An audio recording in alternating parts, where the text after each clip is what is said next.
much for joining me. This video series goes with the Digital Art Elements through Illustrator unit at digitalartteacher.com. The first part of this video series was created for an introduction to graphic design. So for the first 16 videos, you may hear some references to graphic design.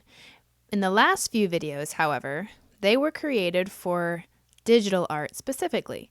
All the skills throughout the series will be applicable as you learn how to make digital art in Illustrator. The main difference between the original series for graphic design is that I only discussed 6 elements, and in digital art we'll be discussing 7 elements. So every time the video tells you to do something to the 6 elements or the 6 pages, do it to the 7 elements and the 7 pages instead.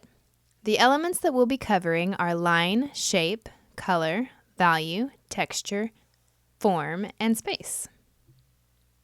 If you're interested in detailed lesson plans, worksheets, project outlines, and more for this unit, check the description below. I suggest that you watch through the videos completely and then come back and watch again to work through the tasks presented to you in each video. And at the end of each video, I'll give you specific instructions on what you'll need to complete before you move on to the next one.